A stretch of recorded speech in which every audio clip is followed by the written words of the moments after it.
The Pope is trying to ban the Mass of Padre Pio and Father Colby. And meanwhile, while he's doing that, back at the Church of Accompaniment Ranch, it's the Jimmy Martin show. Now look at the Pope's face. check that out. Francis just lights up like a Christmas tree at the very sight of Father Jimmy Martin. You know, Father Jimmy Martin, who says that two dudes who are married are just good people.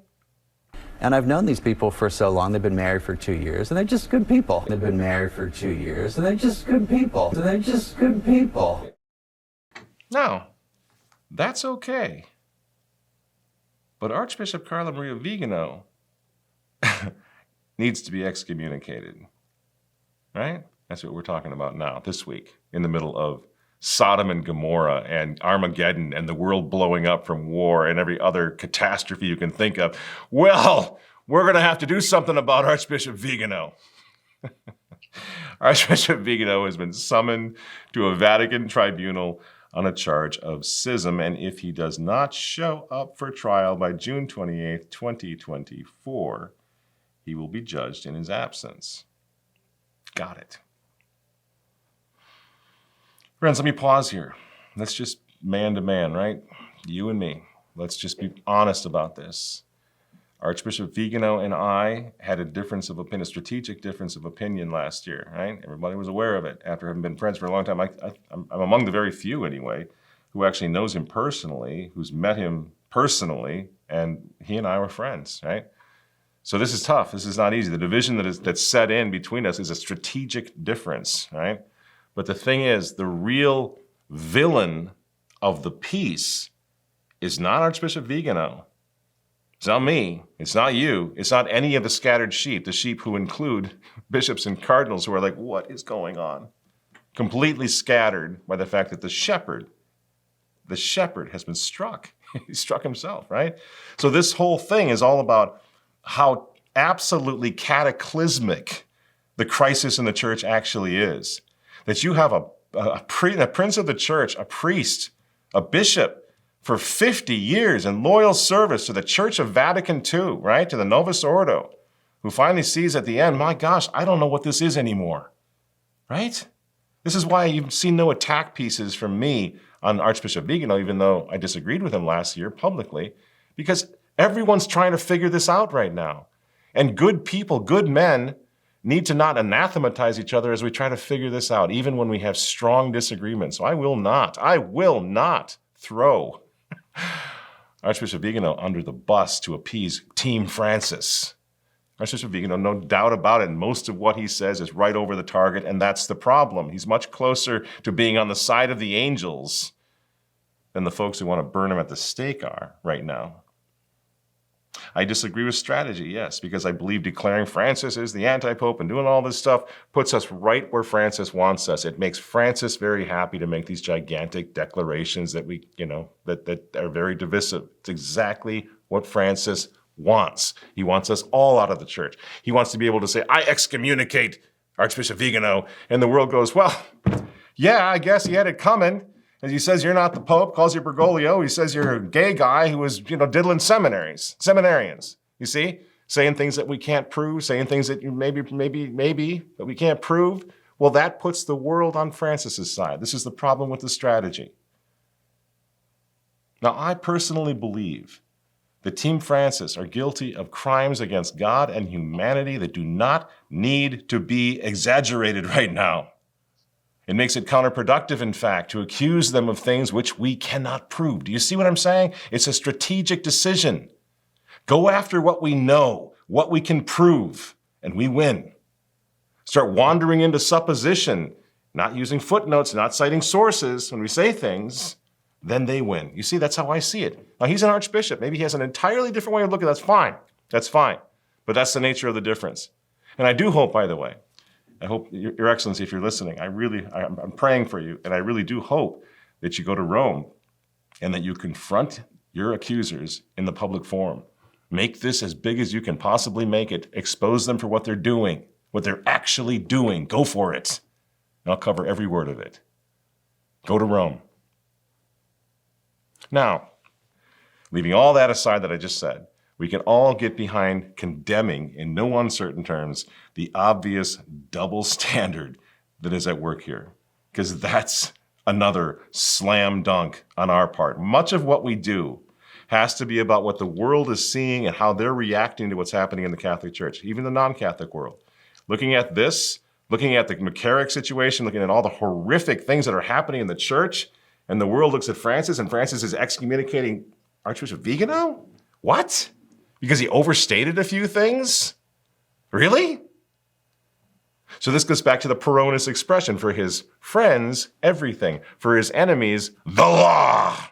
That's how Francis looks at things, right? And Archbishop Vigano, obviously, is Francis's enemy. Whereas this psychotic, sex-abusing freak is Francis's friend. Just to recap for our viewers, Rupnik, now 69, is accused of sexually and psychologically abusing at least 20 women for nearly 2 decades at a convent in Slovenia. This is simply demonic. Rupnik was briefly excommunicated, Father Berg, in 2020 for absolving one of his victims of having relations with him, and then he was reinstated after supposedly repenting formally. Then last June, he's expelled from the Jesuits, only to be reincarnated to the Diocese of Slovenia in October. Why does the Vatican and the Church at large seem so willing to turn a blind eye to this abuse? But when it comes to Archbishop Vigano, off with his head. You see the double standard? Even though Vigano now is an elderly gentleman who served the church faithfully all of his life at 83 years old, guess what? He's a little cranky, isn't he? So what? Lots of old people say cranky things, right? But you see, the Vatican cannot leave Archbishop Vigano alone. And do you know why not? Because they're in the middle right now of using the full weight of their authority in the church to canonize the revolution of Vatican II. Now remember what I'm saying here. The revolution of Vatican II, not the documents, the revolution of Vatican II. And if you don't know the difference, you need to find out what the difference is, because they're not talking again about the documents. They're talking about the revolution, the spirit of Vatican II, right? Which has been compared to the French Revolution, even by some of their own, like Archbishop Suens, Cardinal Suens. Okay, so they've canonized that revolution by using the canonization formula to make saints out of all the folks responsible for the Vatican II revolution, the post-conciliar post, all of course, except for one. I guess which one won't be canonized. So too now, they've got to anathematize anyone, especially any prelate, who dares to defend tradition, who dares to defend the traditional teachings of the church, the moral teaching of the church, certainly the liturgical teachings of the church, absolutely the dogma, extra ecclesia nulla sala. Oh, no. Anybody who says that you need to convert to the Catholic Church in order to be saved, as the church is infallibly taught, well, that person, whether he be Lefebvre, Vigano, Strickland, doesn't matter who, the Vatican must give that person one of those little asterisks, right? We call it the Savonarola asterisk for being a renegade, a schismatic, a rebel who ended up excommunicated. See what they're doing? They think long-term, friends. They think long-term. It's like the Freemasons do. They think in terms of centuries, not years. It's just there's some similarities there. I'm not sure why.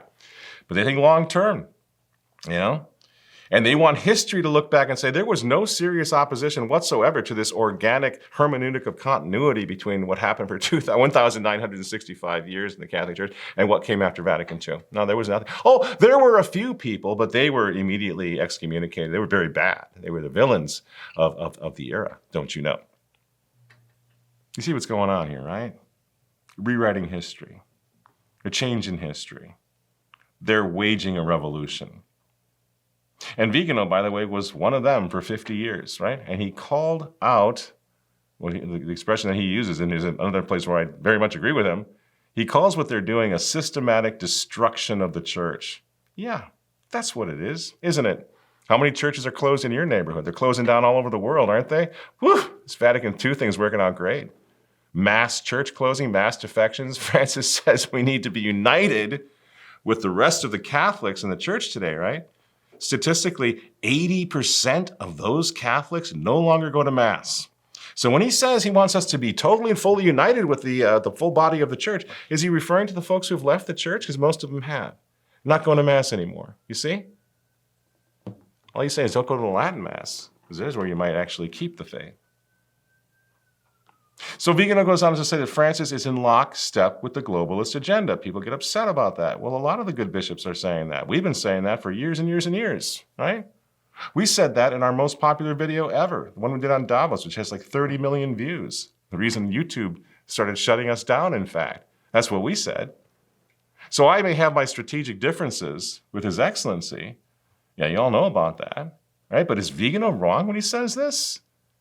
When he says, and he points out that globalism calls for ethnic substitution, right? Well, Team Francis promotes uncontrolled immigration. You see it every day. If you don't see it, then follow him on Twitter. That's what he's mostly concerned about. No borders. The other, right? Globalism supports LGBT BS ideology, right? Well, Team Francis authorizes the blessing of same-sex couples. Why do you think that is? Globalism imposes the green agenda on the entire world. Well, Team Francis promulgates wacky encyclicals and never shuts up about climate change. While he chases Archbishop Vigano around the Vatican and tries to ban the Latin Mass, I think he's hoping Team Francis, let's say, they're hoping that we forget that Francis told the whole world that we all have a moral obligation before God to get vaccinated.